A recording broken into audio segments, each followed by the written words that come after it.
ओम शांति। आज की मुरली 5 अक्टूबर 2024। बाबा के आज के महावाक्य सुनेंगे।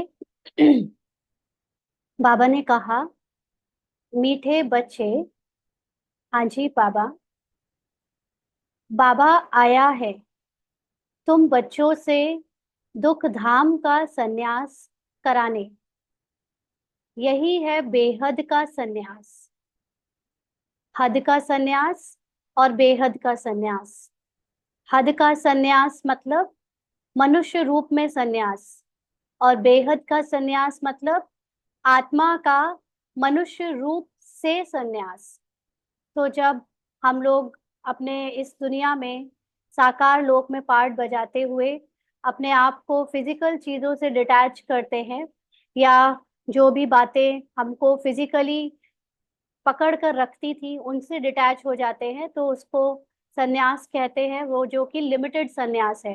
लेकिन अभी बाबा हम बच्चों को मतलब आत्माओं को, जो दुखधाम है यानी इस दुख देने वाली दुनिया की जितनी भी पहचाने हैं, जितनी भी देह के प्रति स्मृति है या देह से ही अटैचमेंट है, उन सब का संन्यास कराने आया है।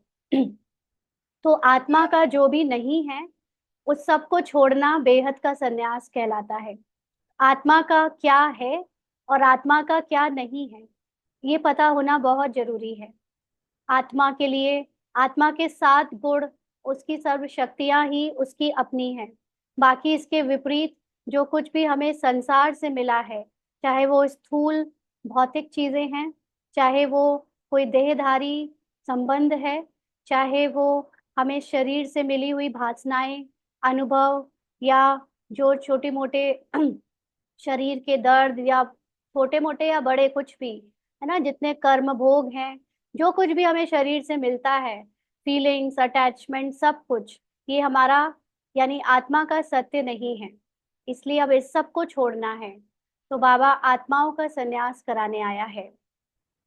प्रश्न है, उन सन्यासियों के संन्यास में और तुम्हारे संन्यास में मुख्य अंतर क्या है? उन सन्यासियों के संन्यास में यानी देहधारी सन्यासियों के संन्यास में, और तुम जो अपने को आत्माभिमानी संन्यास कर रहे हो, उसमें क्या अंतर है? तो बाबा ने उत्तर दिया, वे सन्यासी घर बार छोड़कर जंगल में जाते, लेकिन तुम घर बार छोड़कर जंगल में नहीं जाते हो। घर में रहते हुए सारी दुनिया को कांटों का जंगल समझते हो। तुम बुद्धि से सारी दुनिया का संन्यास करते हो। तो जो वो सन्यासी जब घर बार छोड़ते हैं तो उन्हें नहीं पता होता कि उन्हें मुख्य कौन सा लक्ष्य प्राप्त करना है। आनंद के रूप में उन्हें मोटा मोटा ज्ञान होता है कि हमें आनंद प्राप्त करना है। तो उसके बाद जब वो छोड़कर सबको चले जाते हैं, तो अगर उन्हें कोई सही गुरु मिलता है तो उन्हें ये धीरे धीरे पता चलता है कि हमें शरीर को भूलना है। इसलिए वो पहले से ही शरीर के जो भी बंधन थे, घर के संबंधों के, काम काज के, उसको छोड़कर जंगल में चले जाते हैं। लेकिन हम बच्चों को बाबा ने सिखाया है कि आत्मा का अनुभव प्राप्त करने के लिए, आत्मा स्वयं में ही आनंद है, ये अनुभव प्राप्त करने के लिए घर बार छोड़ने की जरूरत नहीं, लेकिन सिर्फ बुद्धि से जो चीजें हमारे को पकड़ती आई, जिससे हम अपनी पहचाने बनाते आए, बुद्धि से बस उन चीजों को छोड़ते जाना है। हमारा सन्यास इस दुनिया में रहते हुए ही बुद्धि से सन्यास है, और उनका सन्यास शरीर का सन्यास है। शरीर से वो दूर चले जाते हैं, और यहाँ पर हम इस दुनिया में रहते हुए सबके साथ उसी शरीर में अपने आप को पवित्र बनाते हैं। तो ये अंतर है उन सन्यासियों में और हम गृहस्थ सन्यासियों में। ओम शांति। रूहानी बाप बैठ रूहानी बच्चों को रोज रोज समझाते हैं, क्योंकि आधा कल्प के बेसमझ है ना। बेसमझ का मतलब जब खुद को आत्मा ना समझकर शरीर और शरीर की पहचाने समझते हैं, तो रोज रोज समझाना पड़ता है। पहले पहले तो मनुष्यों को शांति चाहिए, आत्माएं सब असुर रहने वाली भी शांति धाम की हैं, क्योंकि जो ओरिजिनल घर है वो तो हमेशा आत्मा को सबकॉन्शियस याद आता है ना उसके माइंड से, इसलिए हमेशा आत्माएं शांति को याद करती हैं। बाप तो है ही सदैव शांति का सागर। अभी तुम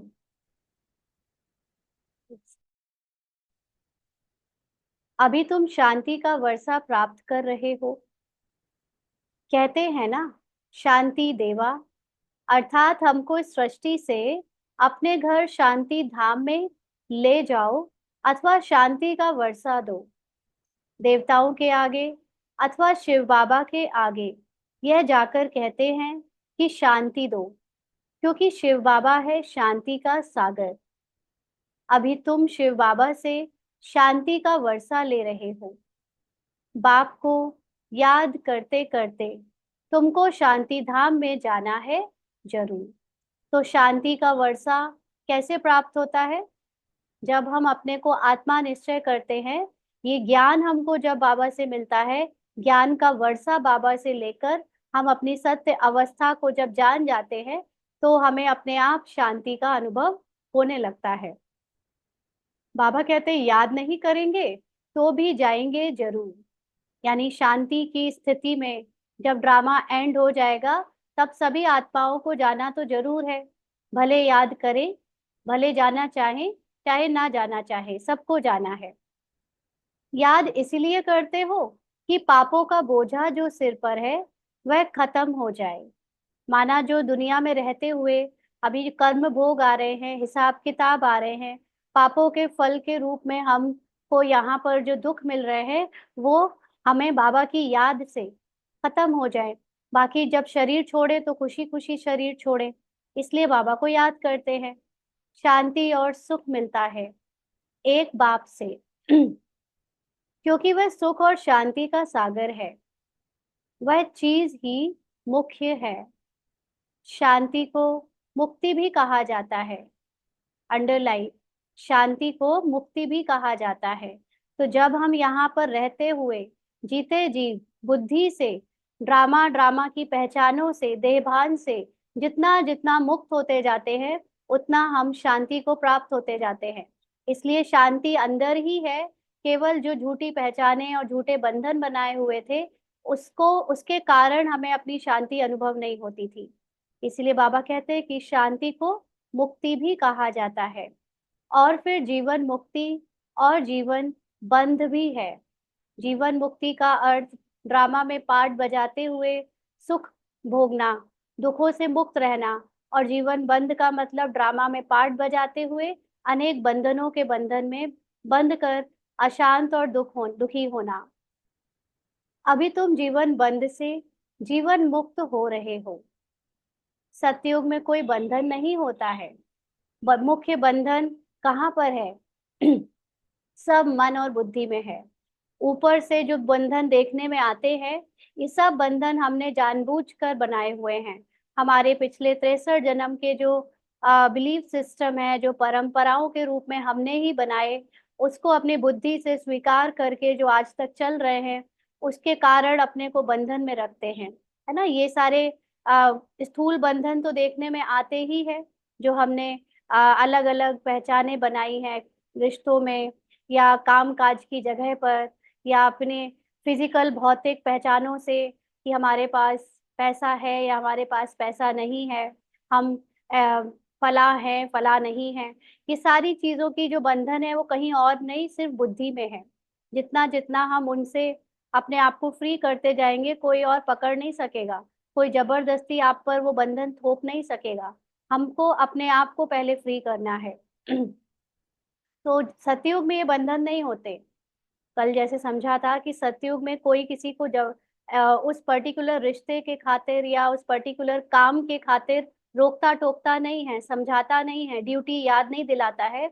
वहां सब आत्मिक अवस्था में होने के कारण ऑटोमेटिकली बहुत एक्यूरेट पार्ट प्ले करते हैं। किसी को कुछ भी बताने की जरूरत नहीं होती, स्वमर्यादित होते हैं वहां सभी। इसलिए वहां कोई बंधन नहीं होता है। नियम और मर्यादाएं, बंधन बनाए ही तब जाते हैं जब लोग जो अपनी मर्यादाओं को भूल जाते हैं। जब ठीक से काम नहीं करते तब नियम मर्यादाओं के रूप में रूल्स रेगुलेशंस बनाए जाते हैं, और फिर वो सब पर थोपे या उनसे फॉलो कराए जाते हैं। नहीं तो सब अपनी अपनी चाल चले तो बहुत ही कैओस हो जाए दुनिया में। लेकिन सतयुग और त्रेता में सब अपनी मर्यादा को अच्छे से जानते हैं और चलते हैं उस पर, इसलिए वहां कोई ऐसे नियम मर्यादा बंधन नहीं होते। ब्राह्मण जीवन की भी जितनी नियम मर्यादाएं बनाई गई हैं वो इसीलिए बनाई गई हैं क्योंकि हम सब शूद्र पने से आए हैं, है ना। तो शूद्र पने में हमने बहुत मनमत चलाई है, परमत में चले हैं, और अभी भी अगर हमसे वो नियम मर्यादाएं ले ली जाए, बाबा कहे तुम लोग फ्री हो, अपने अपने आप को आत्मा कॉन्शियसनेस का पुरुषार्थ करो, तो आधे से ज्यादा ब्राह्मण फिर अपनी मनमर्जी करके ये अपने लक्ष्य से भटक जाएंगे। इसीलिए ये मर्यादाएं नियम बनानी पड़ी, जिससे जो लोगों को स्वमर्यादित होने का अंदर से नहीं रहता है, वो कम से कम फॉलो करके कुछ ठीक से चल सके, है ना। लेकिन जब आत्माभिमानी होने लगता है कोई, और उसकी सोल कॉन्शियस स्टेज बहुत ऊंची हो जाती है, तो वो सारे बंधनों सारी मर्यादाओं से परे हो जाता है। वो अपने आप ऑटोमेटिकली हर काम हर चीज एक्यूरेट करने लगता है, तो उसको फिर बंधनों में कोई भी नहीं बांध सकता, इस संसार का कोई भी बंधन। तो बाबा कहते हैं कि गाया भी जाता है सहज जीवन मुक्ति और सहज गति सदगति। अब दोनों का अर्थ तुम बच्चों ने समझा है। गति कहा जाता है शांति धाम को, सदगति कहा जाता है सुख धाम को। तो गति का मतलब फ्री हो जाना, जन्म मरण से कुछ समय जब आत्मा शरीर से परे हो जाती है फ्री होकर, तो उसको गति कहते हैं, और जब वो पार्ट में सुख भोगती है तो उसको सदगति कहते हैं। सुख धाम शांति धाम, फिर यह है दुख धाम, यानी जब आत्मा पार्ट में दुख भोगती है ज्यादा तो उसको दुख धाम कहते हैं, जो अभी कलयुग में चल रहा है। तुम यहाँ बैठे हो, बाप कहते हैं बच्चे शांति धाम घर को याद करो। आत्माओं को अपना घर भूला हुआ है, बाप आकर याद दिलाते हैं, समझाते हैं रूहानी बच्चों तुम घर जा नहीं सकते हो जब तक मुझे याद नहीं करेंगे। माना जब तक तुम खुद मेरे समान निराकार स्थिति में स्थित नहीं होते हो तब तक तुम मेरे साथ जा नहीं सकते, है ना। बाबा के साथ जाना माना बाबा के समान बनकर जाना, बाबा के समान निराकार निर्संकल्प रूप में बनकर जाना। तो यहाँ तो अभी हम पाठ में, चाहे बी के पाठ है उसमें भी हम अभी संकल्प युक्त हैं, तो हमें एकदम निराकार बनने के लिए अशरीरी विदेही होने का अभ्यास करना है, निर्संकल्प होना है। याद से तुम्हारे पाप भस्म हो जाएंगे, यानी याद से तुम्हारी पुरानी स्मृतियां, पुराने संस्कार, पुराने जो भी कर्मों का तुम पर प्रभाव पड़ा वो सब पूरी तरह से समाप्त हो जाएगा। आत्मा के अनुभव में शरीर में कर्म भोग आए भी तो भी पता न चले, रिश्तों में कोई टकराव होए भी तो भी पता न चले। आत्मा के अनुभव में जब परिस्थितियां कुछ आती हैं वो शरीर का सामना करती हैं, लेकिन आत्मा जो अंदर अपनी अचल अडोल अवस्था में बैठी है उसको वो परिस्थितियां हिला भी नहीं सकती, इसलिए इसको कहते हैं पाप भस्म होते जाना। आत्मा पवित्र बन फिर अपने घर जाएगी। तुम बच्चे जानते हो यह अपवित्र दुनिया है, एक भी पवित्र मनुष्य नहीं। पवित्र दुनिया को सतयुग, अपवित्र दुनिया को कलयुग कहा जाता है। यानी जब हम सोल कॉन्शियस होते हैं तब उसको सतयुग कहते हैं, जब हम बॉडी कॉन्शियस ड्रामा कॉन्शियस होते हैं तब हम अपवित्र होते हैं, यानी इस अपवित्र दुनिया के होते हैं, इसको कलयुग कहते हैं। राम राज्य और रावण राज्य, रावण राज्य से अपवित्र दुनिया स्थापन होती है। यह बना बनाया खेल है ना, यह बेहद का बाप समझाते हैं, उनको ही सत्य कहा जाता है। बेहद का बाप माना आत्माओं का पिता, तो आत्माओं का पिता जो शिव है, शिव के नाम के आगे ही हमेशा क्या लगाया जाता है, शिव ही सत्य है। तो वो ही सत्य है जो सब कुछ जानता है, और वही हमें अपने सत्य अवस्था में टिका सकता है। सत्य बातें तुम संगम पर ही सुनते हो, फिर तुम सतयुग में जाते हो, द्वापर से फिर रावण राज्य शुरू होता है। रावण अर्थात असुर ठहरा। असुर कभी सत्य नहीं बोल सकते, इसीलिए इसको कहा जाता है झूठी माया, झूठी काया। तो असुर का मतलब जो अपने सत्य को ना जाने, यानी जो खुद को शरीर समझे। जब समझना ही पहली बार में गलत है, शरीर समझना ही अपने बात में एक झूठी पहचान है, तो वो शरीर समझकर कुछ भी बोलेगा, कहेगा या सोचेगा, वो झूठ ही होगा। तो इसलिए वो कभी सच नहीं बोल सकता। और इसीलिए ये सारी दुनिया जहाँ पे सब अपने को शरीर समझते हैं, शरीर की भौतिक वस्तुओं से या जो भी शरीर में मिली हुई भावनाएं हैं, जो भी इमोशंस या अटैचमेंट्स हैं, ये संकल्प और संस्कार है, ये सब झूठा है। क्योंकि ड्रामा में जो स्क्रिप्ट में मिला, तो ड्रामा का मतलब ही होता है एक झूठा रचा हुआ कहानी का एक पूरा प्लेटफॉर्म, है ना। तो उसमें कुछ भी सच नहीं होता। तो यहाँ पर जो भी दिख रही है दुनिया, जो कुछ भी कोई कर रहा है, कह रहा है, सोच रहा है, बोल रहा है, सब झूठा है। क्योंकि सब फिजिकल बॉडी में अपने ड्रामा के पार्ट बजा रहे हैं, कॉस्ट्यूम पहनकर पार्ट बजा रहे हैं। तो इसको कहेंगे झूठी माया, झूठी काया।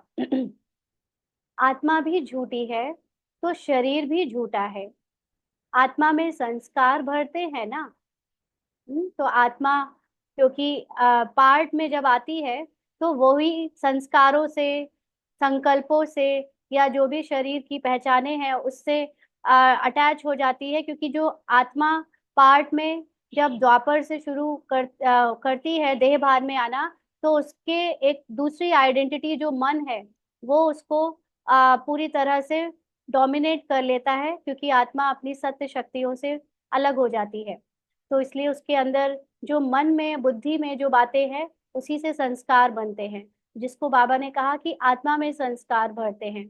अदरवाइज आत्मा जब मूल रूप में होती है विदाउट शरीर, तो उसके अंदर सारे संस्कार मर्ज्ड होते हैं। कुछ भी इमर्ज नहीं होता, माना प्ले नहीं होता। जैसे बाबा ने कहा चार धातुएं हैं ना, सोना, चांदी, तांबा, लोहा। सब खाद निकल जाती है। हाँ, यानी ये कोई फिजिकल सोने, चांदी, तांबा, लोहे की बात नहीं है। लेकिन आत्मा के अंदर जो झूठे संस्कार है, झूठी शरीर की पहचान है, वो सब धीरे धीरे निकल जाती है। बाकी सच्चा सोना तुम बनते हो इस योग बल से। यानी सिर्फ आत्मा जब रह जाती है, कोई द्वैत नहीं रह जाता। अभी तो हम पुरुषार्थ करते हैं, तो ऐसे करते हैं जैसे कोई दूसरी चीज है, हमें उसको अनुभव करना है। यानी मन अभी पुरुषार्थ कर रहा है आत्मा को अनुभव करने का। तो यहाँ पर अभी दो चीजों की एग्जिस्टेंस लगती है। लेकिन जितना जितना आत्म अभिमानी बनते जाएंगे, ये मन और बुद्धि, उसकी जो संकल्प है या जो उसमें पवित्रता है, वो बढ़ती जाएगी। और वो फिर आत्मा में मर्ज हो जाती है। और फिर सिर्फ एक चीज रह जाती है, वो है जस्ट आत्मा। फिर कुछ भी सेकंड चीज ना तो अनुभव करने को रह जाती है, ना जानने को रह जाती है, जस्ट आत्मा रह जाती है। तो ये है सच्चा सोना। तो इस सच्चा सोना ऐसा बनने में हमको अपने को बार बार योग बल माना आत्मा का अनुभव कराना होगा, बार बार उस स्थिति में स्थित करना होगा। तुम जब सतयुग में हो, तो सच्चा सोना ही हो। माना वहां पर कुछ और फिजिकल, भले ही हम ये शरीर वहां पर पहनते हैं, शरीर के ऊपर दूसरे कपड़े पहनते हैं, और देखने में चारों ओर सोना, चांदी, हीरे जैसी पूरी भरी भरपूर दुनिया है। लेकिन किसी भी चीज को देखते हुए भी कुछ अनुभव ही नहीं होता है कि ये मेरा है, या इसमें कोई बड़ी बात है, या उसको देखकर ये उसमें बुद्धि जाए कि वाह वो कितना सुंदर है, या उसकी ड्रेस कितनी अच्छी है। कुछ भी नहीं, बाहर की चीजों से बिल्कुल न्यूट्रल होते हैं। बाहर की चीजों के लिए बिल्कुल अकल ही नहीं होती, मतलब अविद्या होती है। सिर्फ अपनी आत्मिक अनुभव में ही स्थित रहते हैं। इसीलिए सतयुग में सच्चा सोना है, मतलब आत्मा सच्चा सोना है। फिर चांदी पड़ती है तो चंद्रवंशी कहा जाता है। यानी फिर थोड़ा सा आत्मा की पवित्रता में कमी आई, तो चंद्रवंशी हो गए, है ना। इसीलिए सतयुग और त्रेता में ये अंतर है कि सतयुग में केवल एक महाराजा महारानी होते हैं, जबकि त्रेता युग से कई राजा रानी होने शुरू हो जाते हैं। महाराजा महारानी जो है उनके नीचे बहुत सारे राजा रानी आ जाते हैं। तो फिर ये जो थोड़ा थोड़ा बंटना शुरू हो जाता है संसार, भले ही उतना नहीं लेकिन थोड़ा थोड़ा, वो है थोड़ी सी अपवित्रता यानी खाद आ जाने से, आत्मा में दूसरी पहचाने आ जाने से। फिर तांबे की, लोहे की खाद पड़ती है, यानी फिर तो पूरी बॉडी कॉन्शियसनेस शुरू हो जाता है द्वापर और कलयुग में। फिर योग से तुम्हारे में जो चांदी तांबा लोहा की खाद पड़ी है वह निकल जाती है। तो चांदी तांबा लोहा ये क्या है? लोहा हो गया फिजिकल बॉडी, तांबा हो गया आपके जितने भी संबंधी, और ये जो जितनी भी चीजों को मेरा मेरा मेरा कहते हैं। और चांदी जैसे आपके अंदर सूक्ष्म छोटी छोटी ऐसी भावनाएं, संकल्प, संस्कार, अनुभव, सेंसेशंस, ये सब कुछ जो जिससे मेरापन समझाता, वो सब निकल जाता है। पहले तो तुम सब आत्माएं शांति धाम में हो, फिर पहले पहले आते हो सतयुग में, तो उसको कहा जाता है गोल्डन एज। तो यहाँ पर एक चीज और समझ सकते हैं हम कि चंद्रवंशी और सूर्यवंशियों में यहाँ पर एक अंतर इसीलिए आता है क्योंकि अभी भी ब्राह्मण जीवन में जब हम पुरुषार्थ करते हैं तो चंद्रवंशी और सूर्यवंशी पुरुषार्थियों का ये अंतर होगा कि चंद्रवंशी थोड़ा थोड़ा फीलिंग में आ जाते हैं, जबकि सूर्यवंशी की फीलिंग कभी हर्ट नहीं होती, वो कभी फीलिंग में नहीं आते।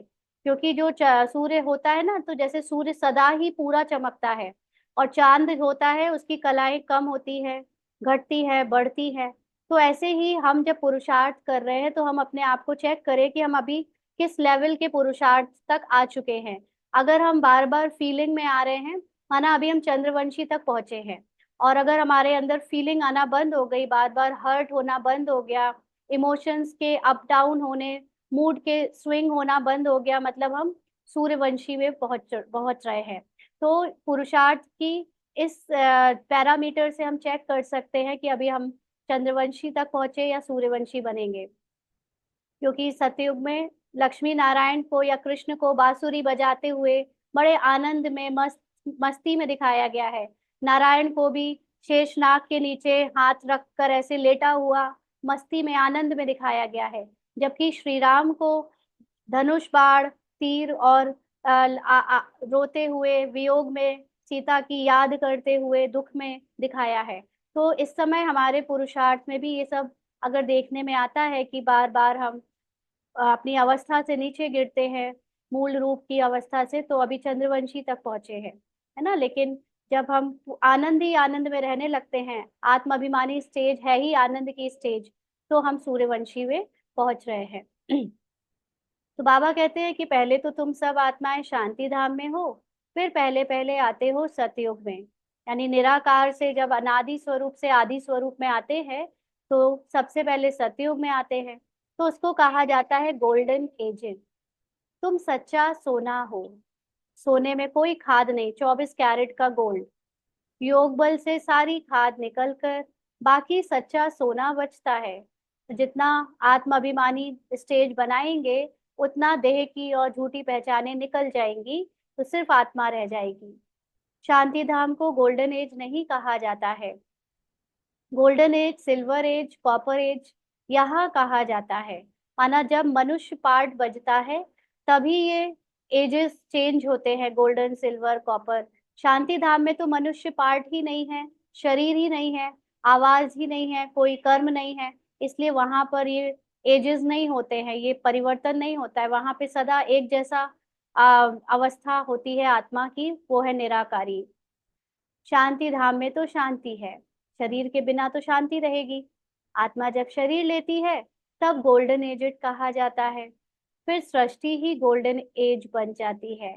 यानी जैसी हमारी वृत्ति, वृत्ति का मतलब बुद्धि, वैसे ही हमारी बाहर की सृष्टि। तो जब आत्मा सतो प्रधान है बुद्धि से, है ना, तो उसकी पार्ट भी, उसके लिए प्रकृति भी, सब कुछ सतो प्रधान हो जाती है। सतो प्रधान 5 तत्वों से शरीर बनता है, तो उसको शरीर भी वैसा ही मिलता है। अभी भी जैसे जब हम लोग जन्म बदलते हैं ना, आत्मा जब अभी 63 जन्म में बार बार जन्म लेती है, छोड़ती है शरीर, तो शरीर छोड़ते समय जो अपने आप को बहुत बीमारी के अनुभव से एक, तो शरीर छोड़ते समय जो बहुत बीमारी वाले अनुभव से शरीर छोड़ता है, तो उसको उसी स्मृति के कारण सूक्ष्म में वही शरीर होने के कारण उसको नेक्स्ट शरीर में भी शुरुआत से ही वैसी बीमारियां मिलती हैं, शरीर वैसे ही उस बीमार या कमजोर मिलता है। इसलिए स्मृति में हम लोगों को बाबा बार बार कहता है कि शरीर की बीमारी के बारे में नहीं सोचो, कर्म भोग के बारे में नहीं सोचो, है ना। जो भी इस पुरानी दुनिया से हमको कमजोर चीजें मिली हैं, नेगेटिव चीजें मिली हैं, उसके बारे में नहीं सोचो। क्योंकि शरीर छोड़ते समय जो भी स्मृति होगी, अगर चाहे वो बीमारी की हो, चाहे वो रिश्तों में दुख मिल रहा है अगर, तो वो दुखी होकर अगर शरीर छोड़ा, या बाहर की परिस्थितियों में दुखी होकर शरीर छोड़ा, तो नेक्स्ट जन्म में भी वो वैसी ही परिस्थितियां, वैसी ही रिश्ते और वैसा ही शरीर क्रिएट होता है। तो जबकि हम अभी सोल कॉन्शियस बन रहे हैं, तो आत्माभिमानी स्टेज में बुद्धि सतो प्रधान हो रही है, बॉडी से डिटैच, भले ही बॉडी में बीमारियां भी है लेकिन हमें बीमारियों में कोई आसक्ति नहीं है। भले ही शरीर के संबंधियों से दुख मिले लेकिन मुझे, मेरा उसमें कोई इंटरेस्ट नहीं है, मैं उनके बारे में सोचती भी नहीं। भले ही पैसों के या भौतिक साधनों की कमी है लेकिन उनके बारे में मैं सोचती भी नहीं। तो जब ऐसे हम एकदम डिटैच हो जाते हैं इन चीजों से, तो जब शरीर छूटेगा, तो आत्मा जितनी प्योर होगी, सतो प्रधान संपूर्ण होकर शरीर छोड़ेगी, उतना ही उसको नेक्स्ट शरीर मिलेगा, वैसी ही प्रकृति मिलेगी। तो अभी हमारी अवस्था, इसीलिए बाबा कहते हैं कि बार बार बुद्धि से पुरानी दुनिया को भूलो और बार बार सतयुग को याद करो, बार बार अपनी कंचन काया को याद करो, बार बार अपने सतो गुणों को याद करो, जो आने वाली दुनिया में धन संपदा उसको याद करो। तो जब भी शरीर छूटेगा, तो आपको नेक्स्ट जन्म में वो सब वैसा ही मिलेगा। इसीलिए सारा खेल बुद्धि का है, छोड़कर कुछ जाने की जरूरत नहीं है। तो बाबा कहते हैं कि आत्मा सतो प्रधान है तो शरीर भी सतो प्रधान है ना, उसका मन बुद्धि ये सतो प्रधान होता है तो बाहर से भी सब कुछ वैसा ही मिलता है। फिर पिछाड़ी में आकर आयरन एजेड शरीर मिलता है, यानी धीरे धीरे शरीर से जब पहचाने बनी, शरीर में बीमारी, शरीर के रिश्ते, सब चीजों में अगर दुख मिलना शुरू हुआ, तो वैसे ही फिर अगला जन्म भी मिलता बनता जाता है, क्योंकि आत्मा में खाद पड़ती है। तो गोल्डन एज, सिल्वर एज इस सृष्टि को कहा जाता है। तो अब बच्चों को क्या करना है, पूछ रहे हैं बाबा। पहले पहले शांति धाम जाना है, इसीलिए बाप को याद करना है, तभी तमो प्रधान से सतो प्रधान बन जाएंगे। तो सतयुग को याद करने से या देवताई स्वरूप को याद करने से हम आत्माभिमानी नहीं बनेंगे। आत्माभिमानी बनने के लिए तो हमें निराकार बाबा को याद करना पड़ेगा। आत्माभिमानी स्टेज में ऑटोमेटिकली सतो प्रधान का पार्ट मर्ज्ड है। तो जब हम आत्माभिमानी होते जाते हैं, तो ऑटोमेटिकली हमें हर चीज सतो प्रधान के अनुभव में लाती जाती है।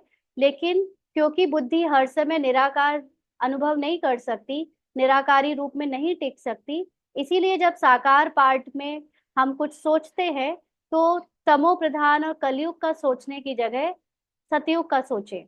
तो इससे क्या होगा कि हमारी स्मृति श्रेष्ठ होती जाएगी। और हम अगर निराकारी रूप का प्रैक्टिस नहीं कर पा रहे हैं, तो कम से कम अच्छा प्रैक्टिस, सतो प्रधान का प्रैक्टिस करेंगे तो भी हमारी अवस्था प्रेजेंट में अच्छी होती जाएगी। और इसीलिए बाबा कहते हैं कि मुख्य लक्ष्य तो है जीरो बनना, मतलब शांति में जाना। वो शांति में दोनों चीजें आ जाएंगी, शांति के साथ सुख भी आ जाएगा। लेकिन अगर हमेशा शांति अनुभव नहीं होती, तो कम से कम सुख की दुनिया को याद करो। इसमें टाइम उतना ही लगता है जितना टाइम बाप यहाँ रहते हैं। ये बहुत गहरी बात है। बाबा ने संगम युग 100 वर्षों का बताया है, और सभी जो सतो प्रधान आत्माएं हैं सतयुग से त्रेता युग तक, उन सबको अपने आत्मा की अवस्था में लौटने में बिल्कुल हूबहू उतना ही टाइम लगेगा जितना बाबा यहाँ पे रहता है। बाबा का मतलब बाबा का ज्ञान, बाबा की पढ़ाई, और इतनी दिनों में ही वो आत्माएं सतयुगी बन जाएंगी। वह वह गोल्डन एज में पार्ट लेते ही नहीं। कौन नहीं लेते? बाबा। तो आत्मा को जब शरीर मिलता है तब कहा जाता है यह गोल्डन एजेड जीव आत्मा है। ऐसे नहीं कहेंगे गोल्डन एजेड आत्मा। हाँ, यानी शरीर में जब आएगी आत्मा तब उसको पूरा स्वरूप में गोल्डन एजेड जीव आत्मा कहेंगे। आत्मा जब शरीर से परे है तब उसमें golden aged, copper aged, silver aged जैसा कुछ भी नहीं होता, वो सदा सेम रहती है।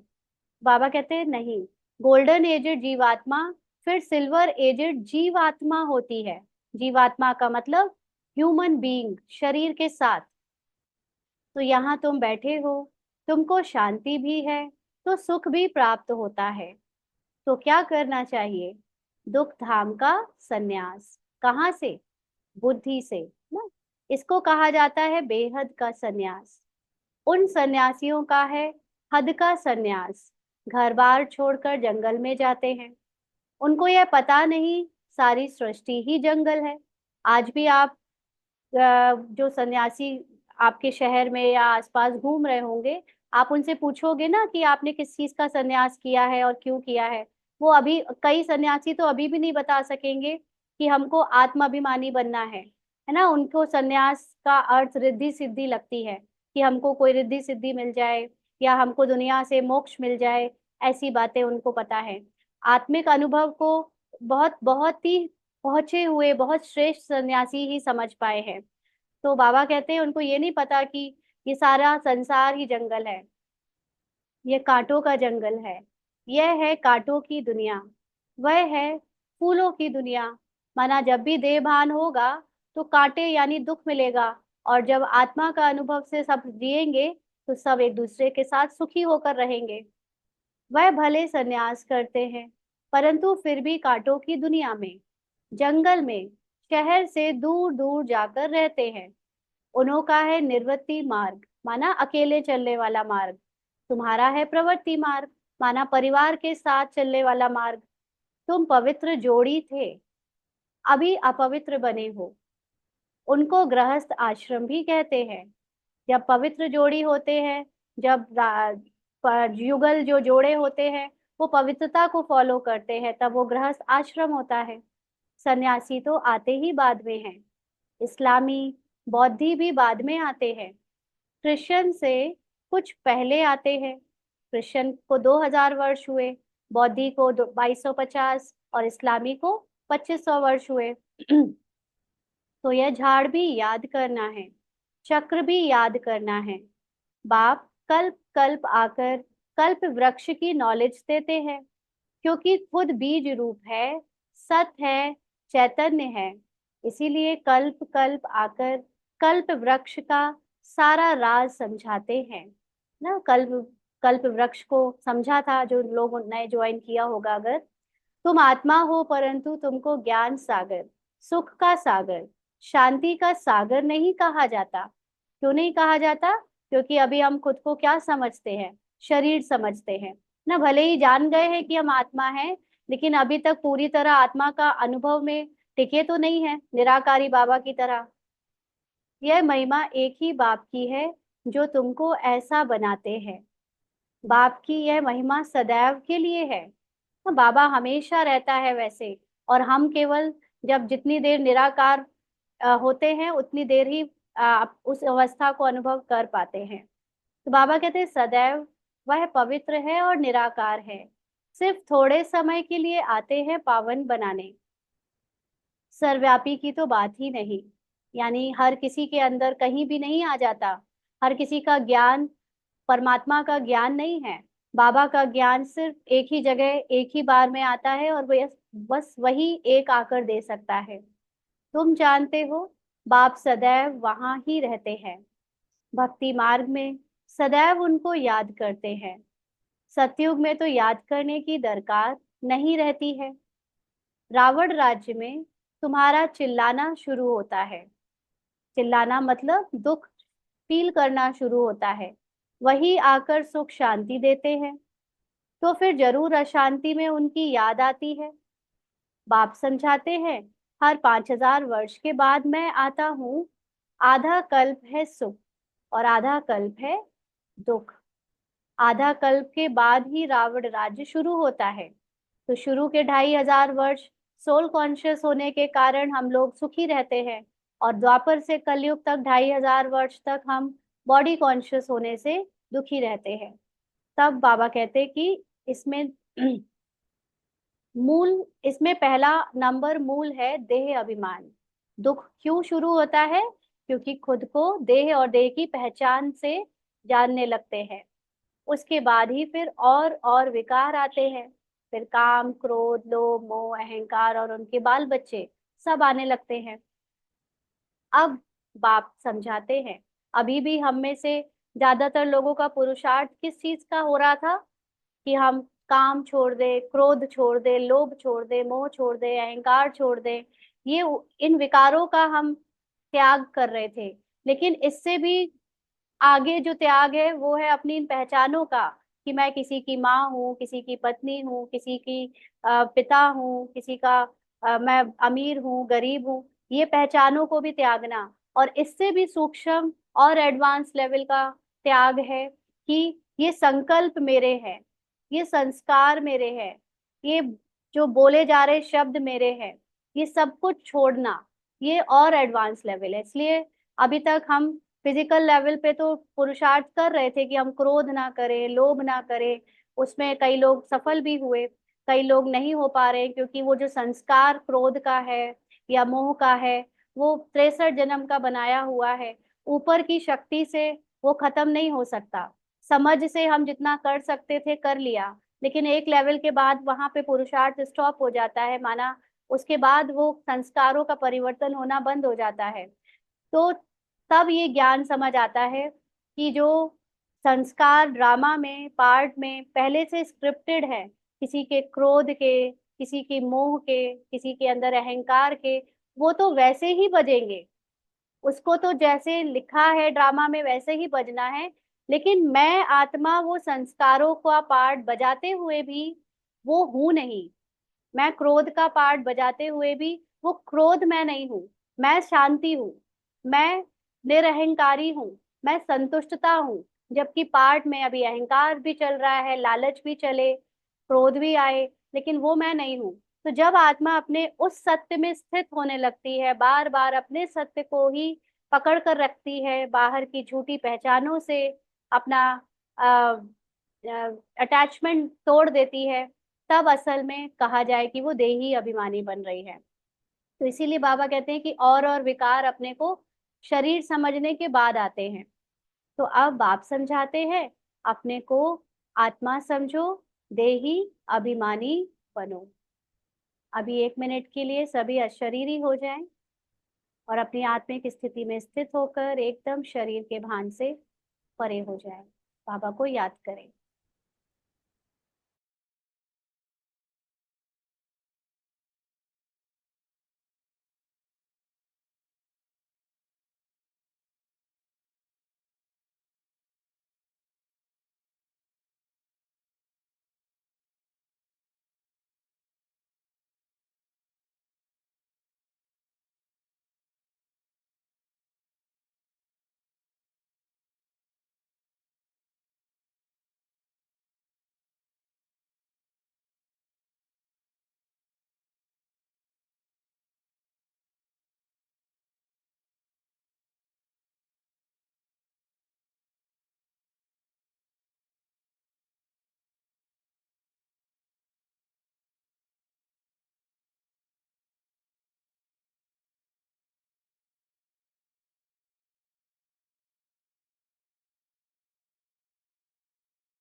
आगे बाबा कहते हैं,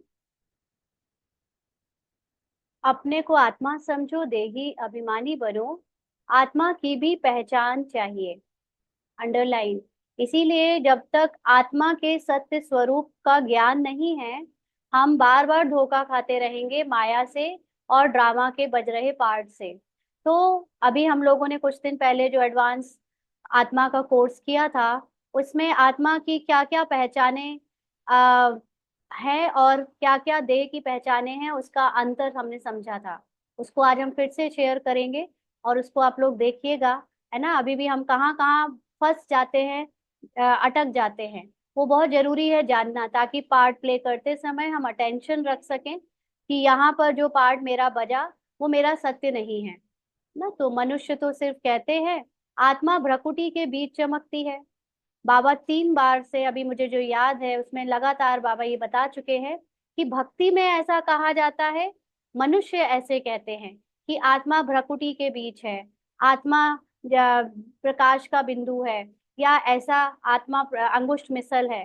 बाबा ने ये नहीं कहा कि मैंने ऐसा कहा, है ना, मनुष्य ऐसा कहते हैं। तो बाबा ने इसीलिए, क्योंकि हम सब उसी ज्ञान से निकल कर आए थे, तो बाबा ने हमको कहा कि भ्रकुटी के बीच में आत्मा को इमेजिन करो। जबकि भ्रकुटी के बीच में या आत्मा का स्थान कोई फिजिकल स्थान हो ही नहीं सकता। आत्मा फिजिकली एग्जिस्ट ही नहीं करती है ना, जिसको क्वांटम फिजिक्स में भी कहते हैं कि जो क्वांटा है ना, तो वो मैटर है ना ही वो एनर्जी है।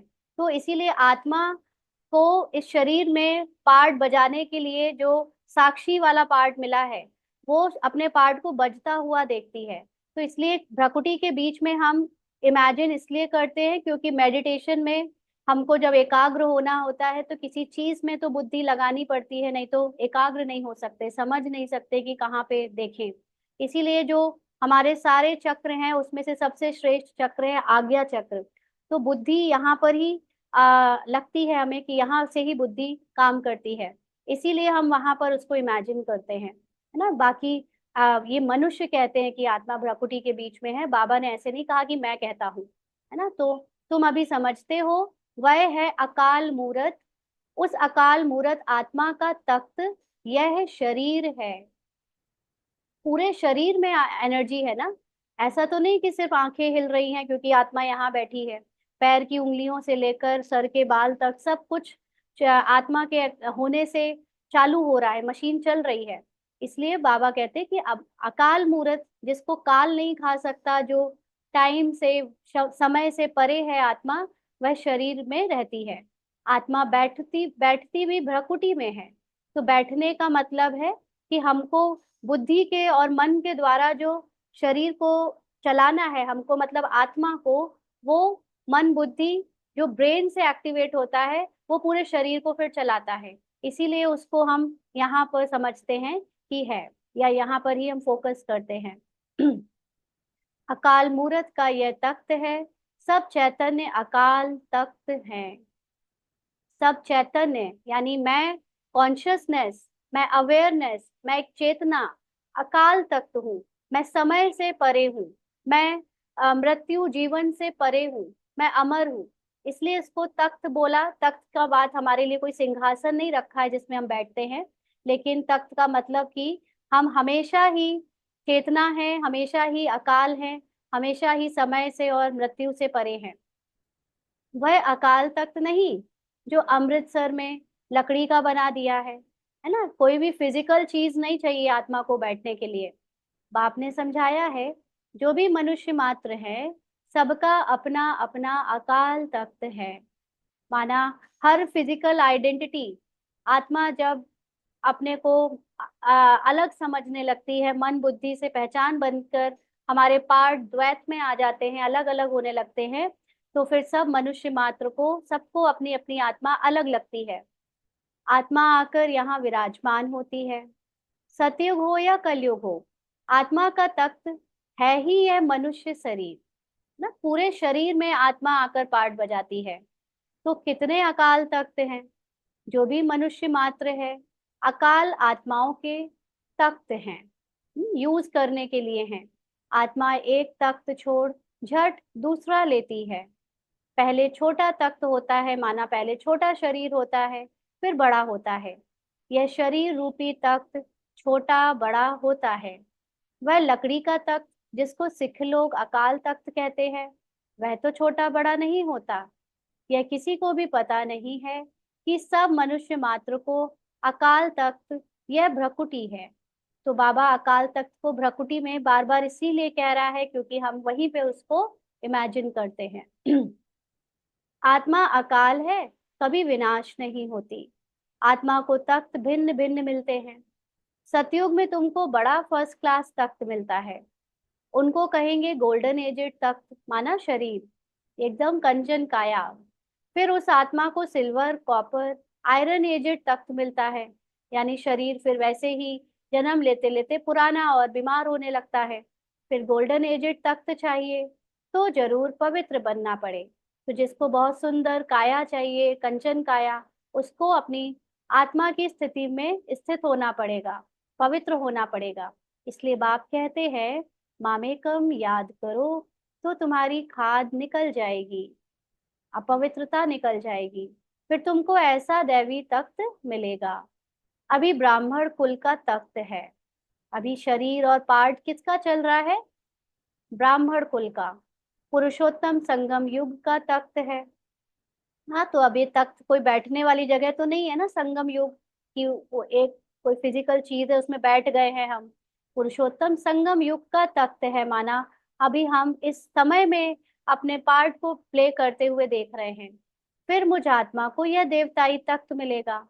तो उसमें भी कोई देवताई सिंहासन की बात नहीं है, लेकिन शरीर की बात है, पार्ट की बात है।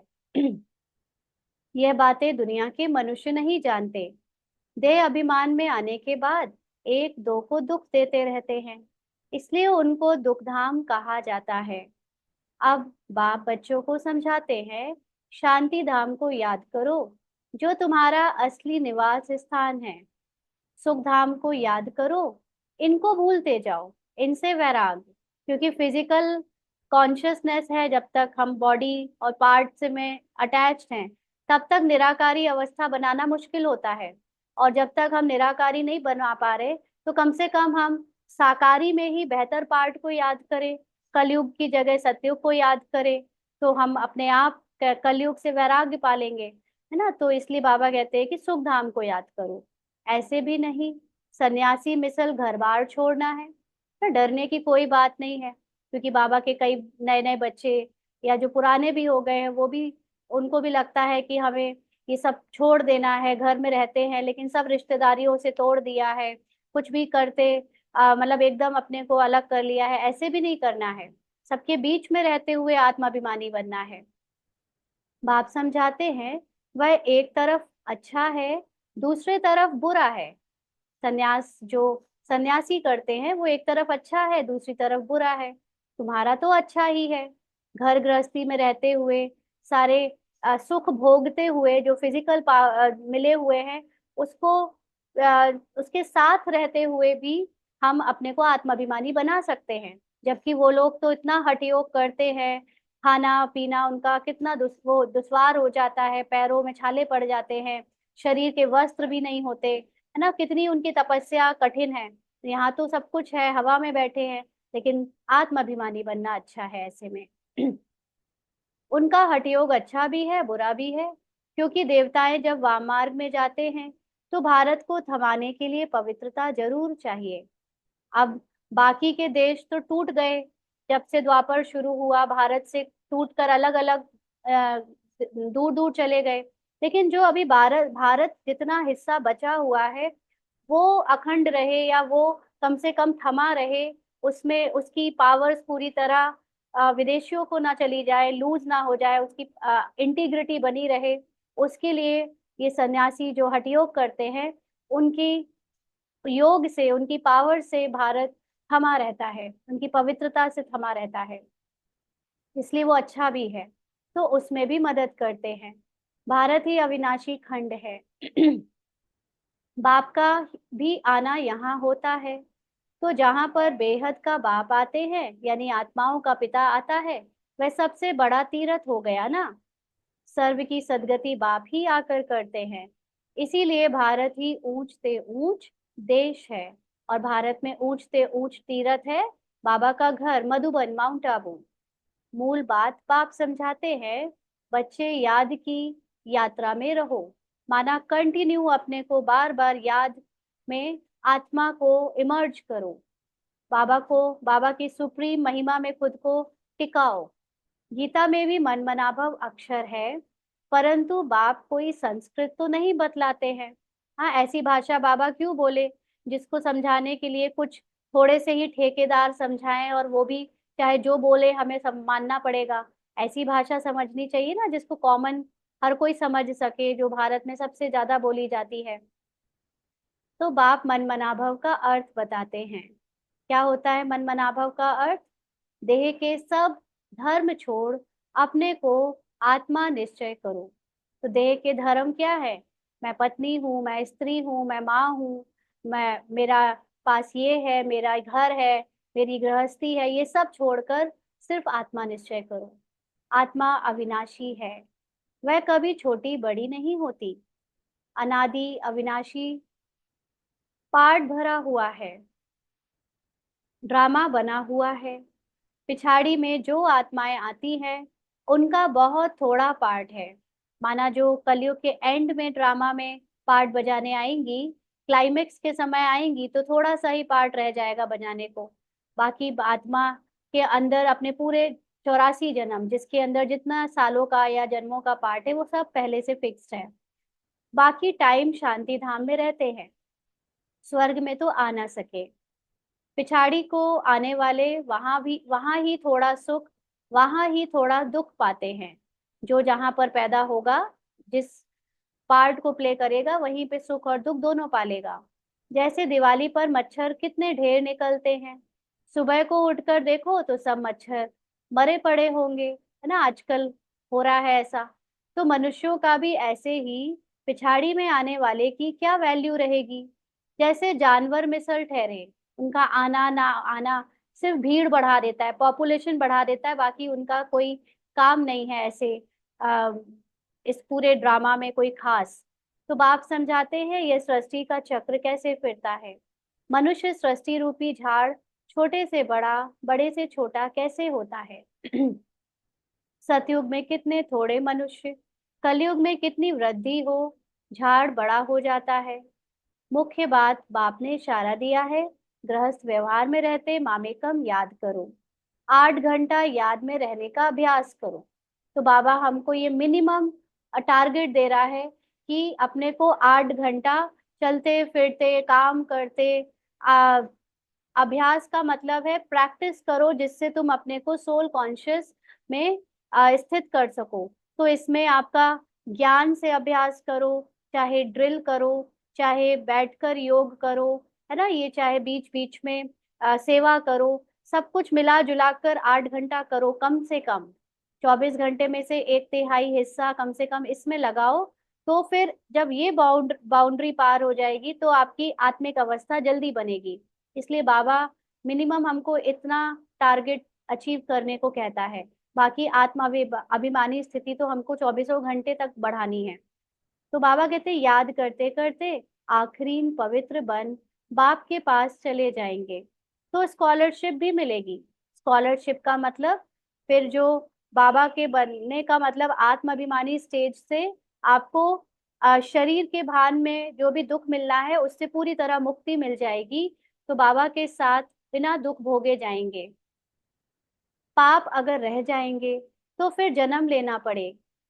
अगर रह गए तो अभी कुछ नहीं कह सकते, हम में से किसी का भी शरीर छूट सकता है और फिर दूसरे जन्म में तो बच्चे बन के होंगे, तो ज्यादा दिन रहेंगे ही नहीं, पुरुषार्थ के लिए मिलेगा ही नहीं समय। तो फिर सजाएं खाते हैं, फिर पद भी कम हो पड़ता है। हिसाब किताब चुकतू तो सबको करना है।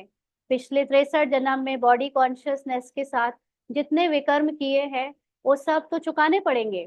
तो जो भी मनुष्य मात्र है अभी तक भी जन्म लेते रहते हैं। इस समय देखेंगे भारतवासियों से क्रिश्चियन की संख्या ज्यादा है, वह फिर सेंसिबल भी है। क्रिश्चियंस लोगों की जो बुद्धि है वो रजो है, अभी हमारी तरह तमो नहीं हुई है, इसलिए वो थोड़े ज्यादा समझदार हैं। भारतवासी तो 100% सेंसिबल थे, सो अब फिर नॉन सेंसिबल बन गए हैं, क्योंकि अभी 100% सुख पाते हैं, फिर 100% दुख भी यही पाते हैं। वह तो आते ही पीछे है, यानी क्रिश्चियंस तो आते ही बाद में है। बाप ने समझाया है कृष्ण डायनेस्टी का श्री कृष्ण डायनेस्टी से कनेक्शन है। बताया गया है ना, जीसस क्राइस्ट जब 13 साल के थे तो भारत आए थे और उन्होंने यहाँ पर श्री कृष्ण की गीता सुनी। मतलब उस समय श्री कृष्ण को ही भगवान समझकर गीता का सुनाने वाला समझते थे। तो आ, उस समय वो जो जीसस क्राइस्ट ने जो भी गीता सुनी उसको उनको बहुत पसंद आई और उन्होंने कहा कि वो अपने देश वापस जाकर अपने लोगों को ये सुनाएंगे। तो जब वो 30 साल के हो गए, 13 ईयर्स से 30 ईयर्स तक वो भारत में रहे, और 30 साल की उम्र में वो लौट के गए अपने देश, और वहां पर जाकर उन्होंने सबको कृष्ण नीति के नाम से भारत का ज्ञान सुनाया। तो वो क्योंकि अंग्रेज थे तो प्रोनाउंसिएशन में कृष्ण नीति की जगह क्रिश्चियनिटी क्रिश्चियनिटी बोलते गए, और इसीलिए वो धर्म की स्थापना क्रिश्चियनिटी रूप में हुई। इसलिए क्रिश्चियनिटी श्री कृष्ण से निकली है, के नाम से, गीता से निकली है।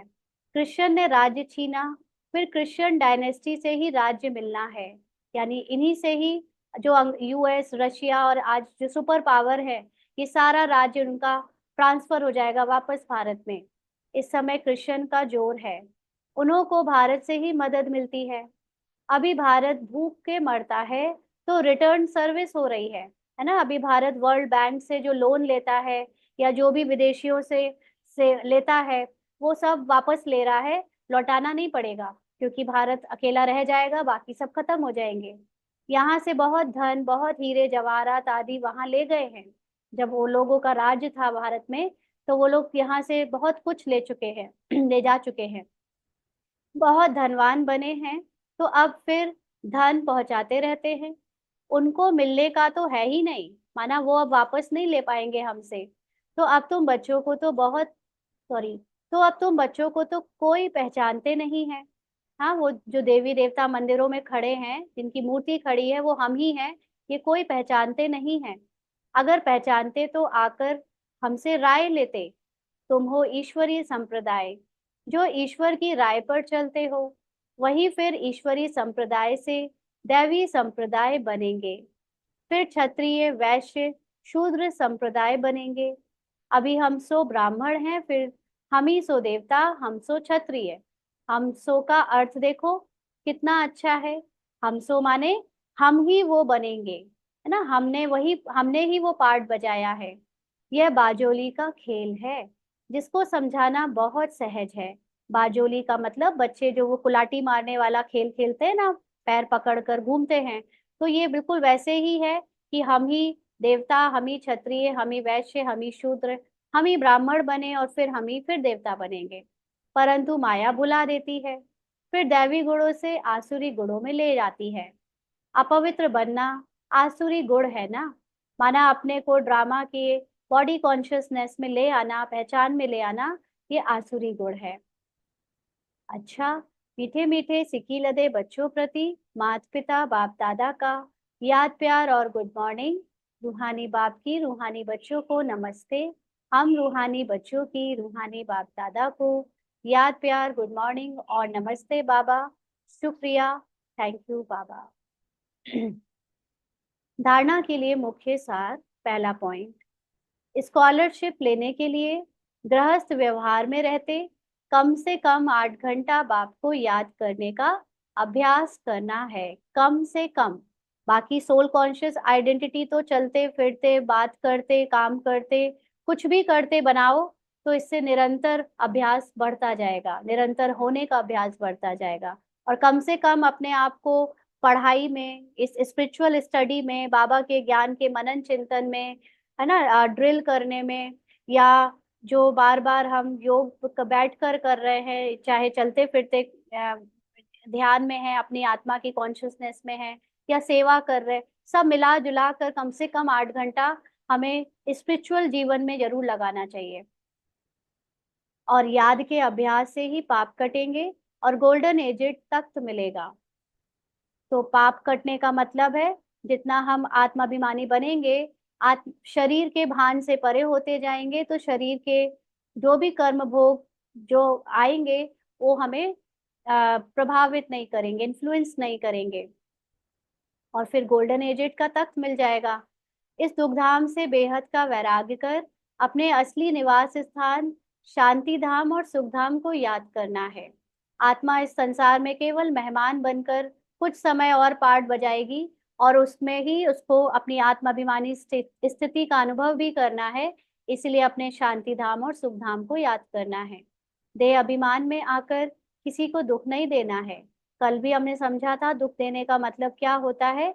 जब हम अपने आप को शरीर समझकर दूसरों को शरीर के पहचान बढ़ाने में उनकी मदद करते हैं, चाहे वो हम आ, अपने को बॉडी कॉन्शियस समझकर उनको उस तरह से बिहेव मिलाएं, चाहे हम अपनी आत्मिक अवस्था को भूलकर या उनकी आत्मिक अवस्था को भूलकर देह की पहचानों से किसी के साथ रिश्ता जोड़ेंगे, तो वो दुख देना है। क्योंकि देह अभिमान सिर्फ ये नहीं होता कि हमने किसी को कुछ गलत बोल दिया, डांट दिया, सुना दिया, वो तो है ही, ये तो सब जानते हैं। बट सूक्ष्म में देह अभिमान का मतलब वो भी है कि हम दूसरों के आत्मा की स्थिति में ना लेकर उनको देह की दृष्टि से देखेंगे, तो वो उनका और ही बढ़ता जाएगा अभिमान। आज का वरदान है, कर्मों के हिसाब किताब को समझकर अपनी अचल स्थिति बनाने वाले सहज योगी भव। कर्मों के हिसाब किताब को समझकर अपनी चंचल स्थिति बनाने वाले सहज योगी भव। तो सहज योगी का मतलब होता है बड़ी आसानी से अपने को आत्मा की स्थिति में अनुभव करने वाले। तो जब कर्मों के हिसाब किताब आते हैं, तो वो हिसाब किताब को अलग समझना। हिसाब किताब मैं नहीं हूँ, वो कर्म मैं नहीं हूँ, कर्म के फल मैं नहीं हूँ, ये जब जान जाते हैं, तो जो आत्मा की अचल अडोल स्थिति है वो मुझे अपना सत्य बार बार लगती है, तो ऑटोमेटिकली मैं सहज योगी हो जाती हूँ। तो बाबा ने समझाया कि चलते चलते अगर कोई कर्मों का हिसाब किताब सामने आता है, तो उसमें मन को हिलाओ नहीं, स्थिति को नीचे ऊपर नहीं करो। चलो आया तो परख कर उसे दूर से ही खत्म कर दो। अभी योद्धे नहीं बनो, सर्वशक्तिवान बाप साथ है तो माया हिला नहीं सकती। सिर्फ निश्चय के फाउंडेशन को प्रैक्टिकल में लाओ और समय पर चूज करो, तो सहज योगी बन जाएंगे। अब निरंतर योगी बनो, युद्ध करने वाले योद्धे नहीं। इसको समझने के लिए मैं आपको एक एग्जाम्पल बताऊंगी। कल ऐसे ही इसके पार्ट का, रूपाली के पार्ट का एक हिसाब किताब आया, जिसमें लौकिक रिश्ते में किसी के साथ थोड़ा सा इसने कुछ जवाब दे दिया, उनके कुछ व्यवहार के कारण माया आई उनके अंदर, तो इसने उसका जवाब दे दिया। जवाब देने के बाद इसको रियलाइज हुआ कि उनको इसने दुख दे दिया, इसको ऐसे नहीं बोलना चाहिए। और ये बार बार इसको सोचे जा रही थी, भूल गई थी कि आत्मा की जो रियल कॉन्शियस है वो अचल अडोल स्थिति है, और ये कोई हिसाब किताब हुआ होगा, उसी के कारण बातों में थोड़ी ऊपर नीचे लेन देन हो गई। तो ये वो स्थिति उस समय जो मैं अपने को आत्मा निश्चय ना कर कर बार बार पार्ट को याद कर रही हूँ, भले ही मैं अपने को जानती हूँ कि मैं आत्मा हूँ, लेकिन उस समय वो आत्मा का अनुभव उतर गया था। तो आत्मा होने का अनुभव का मतलब है कि आत्मा जस्ट पार्ट को होता हुआ देखती है, वो पार्ट से प्रभावित नहीं होती है। तो वो अनुभव उतर जब तक नहीं याद आया, तब तक ये बार बार सोचती रही कि उनको दुख दे दिया, उनको बुरा लग रहा होगा, वो उदास होंगे। जबकि जैसा ये सोचेगी वैसा उनका सामने स्वरूप हो जाएगा। तो ये अपने अंदर ही बार बार सोच रही थी गलत हो गया, गलत हो गया। फिर जब शाम को मेडिटेशन किया हम लोगों ने, तब इसको वो अवस्था फिर से बनी कि मैं तो अचल अडोल आत्मा हूँ, और इसने तो सिर्फ पार्ट बचता हुआ देखा, जो कि पुराने संस्कार या हिसाब किताब वश हुआ। और वो मेरी सत्यता को खराब नहीं कर सकता, कि जवाब देना या थोड़ा सा उसमें क्रोधित हो जाना, ये मेरी सत्यता नहीं है। मेरी सत्यता तो मेरी अचल अडोल स्थिति है, मेरी शांति है। तो उस वक्त जब ये वापस इसको याद आया, तो वो सीन खत्म हो गया, मदमुद्दी से निकल गया, और फिर हम सहज योगी हो गए, है ना। तो ये जब हम भूल जाते हैं कर्मों में, क्योंकि माया हमेशा नहीं रहती है, माया कभी कभी आती है, कभी कभी आपको बुलाती है कि आप अपनी अवस्था से गिर जाते हो। तो उस समय फिर हम अलग से बैठकर अपने को याद दिलाएं कि बार बार क्यों उस चीज का हम गिल्ट ले रहे हैं, क्यों वो सीन याद कर रहे हैं, और उसी स्थिति में रहने के कारण जो आत्मिक स्थिति है वो बन नहीं पा रही, बार बार गिर रहे हैं। तो योगी नहीं होकर हम वियोगी हो जा रहे हैं, माना युद्ध कर रहे हैं बार बार उस स्थिति में टिकने का। जबकि मुझे साक्षी हो जाना है, उस दृश्य को भी साक्षी होकर देखना था कि इसने जो जवाब दिया भी, जिससे हो सकता है दूसरे को दुख मिला भी, लेकिन ये साक्षी है, उसके उसने जो कर्म किया होगा उसका फल उसको इस निमित्त के द्वारा मिल गया। क्योंकि जस्ट ये निमित्त है किसी को उसके भी फल का चुकतू करने के लिए। ऐसा थोड़ी ना है कि सब हमें ही सब चुकतू करना है, या दूसरे हमको हमारा चुकतू करवाएंगे। कभी कभी हम दूसरों का भी चुकतू करने के निमित्त बन जाते हैं। जो दूसरे गलत कर रहे हैं, जो दूसरा गलत सोच रहा है, जो दूसरा गलत बोल रहा है, उनको भी तो अपने कर्मों का भोगना पड़ेगा ना। तो उसके निमित्त जब हम बन जाते हैं हिसाब किताबवश, तो भी हमें अपने को डिटैच रखना है। स्लोगन है, डबल लाइट रहना है तो अपनी सर्व जिम्मेवारियों का बोझ बाप हवाले कर दो। तो लौकिक है या अलौकिक, दोनों में ही अगर ऐसे लगता है कि मुझे दी गई है रिस्पॉन्सिबिलिटी, मुझे करना है, मैं ही जिम्मेवार हूँ, मैं नहीं होंगी तो कौन करेगा, तो ये बात याद रखो कि हम सिर्फ ड्रामा को साक्षी होकर देखने वाले दृष्टा हैं। बाकी ड्रामा में हर घटना, हर सीन में जिसके द्वारा जो बजाना है, जो घटना घटनी है, वो ऑटोमेटिकली उससे वो कर्म कराती रहेगी। वो मैं हूं चाहे कोई और है, मैं मतलब मेरा पार्ट है चाहे दूसरों का पार्ट है। तो ये जब याद रहे, तो मैं हमेशा अपने बोझ को बाबा को देकर डबल लाइट स्थिति माना, मैं निराकारी स्थिति में स्थित होकर बाप समान स्थित हो जाऊं और सारे बोझ बाबा को दे दूं। मेरा सिर्फ एक काम है, बाबा को याद करना और अपने को आत्मा समझना, अपने को सर्व गुण संपन्न आत्मा समझना। तो ये अपने आप डबल लाइट स्थिति से सारी जिम्मेवारियों का बोझ बाबा को चला जाता है। अच्छा, आज के अव्यक्त इशारे हैं। आ, संस्कार मिलन की रास करने के लिए कुछ मिटाना पड़ेगा, कुछ समाना पड़ेगा। यह मेरे संस्कार है, यह शब्द भी मिट जाए। इतने तक मिटना है जो पुरानी नेचर बदलकर ईश्वरीय नेचर बन जाए। जितना एक दो के समीप आते जा रहे हो, उतना एक दो को सम्मान देते चलो। सम्मान देने से संस्कार मिलन सहज हो जाएगा। तो जब हम संस्कार मिलन की रास करते हैं, तो इसमें हमें पहले तो ये समझना है कि संस्कार मिलन आत्म अभिमानी स्टेज से ही हो सकता है। जब तक देह के भान में रहेंगे, संस्कार टकराते रहेंगे। तो जब हम आत्म अभिमानी स्टेज बना रहे हैं, तो उस समय कुछ आएगा ऐसा जब हमें सहन भी करना पड़ेगा, कुछ पुरानी बातों को भुलाना भी पड़ेगा। जो हमारे स्वभाव संस्कार के द्वारा पाठ बज जाता है, उनको मिटाना भी पड़ेगा। माना उनसे मेरापन का शब्द हटाना पड़ेगा। जैसे कल जो मेरा इसके पार्ट का जो संस्कार बजा, वो पुराना संस्कार था, जिसको सामने वाला ये कह सकता था, कहा नहीं लेकिन कह सकता था कि तुम्हारा तो यही संस्कार है, अभी तक तुम ऐसी ही हो।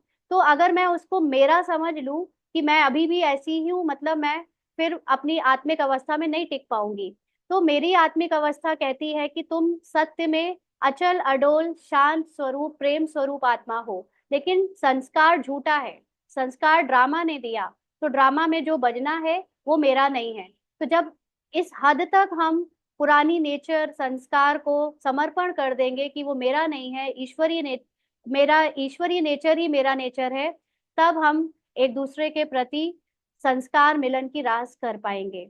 और अब जितना हम ब्राह्मण परिवार से क्लोज आ रहे हैं, उतना हमें एक दूसरे के कैसा भी स्वभाव संस्कार पाठ में बज रहा है, उसको सम्मान देते हुए चले, क्योंकि पाठ अलग है और आत्मा का सत्य अलग है। तो पाठ में हो सकता है कि हमको हर किसी का पाठ सही ना लगे, किसी के बोलने का तरीका अच्छा ना लगे, किसी के व्यवहार का तरीका अच्छा ना लगे, लेकिन उसकी आत्मा जो है वो सत्य है और वो सदा ही सफल है, हमारे जैसी सहज संपन्न संपूर्ण है। जब ये याद रखेंगे, तो सबके स्वभाव संस्कार अलग अलग होते हुए भी हम एडजस्ट कर सकेंगे, सम्मान दे सकेंगे। अच्छा, ओम शांति।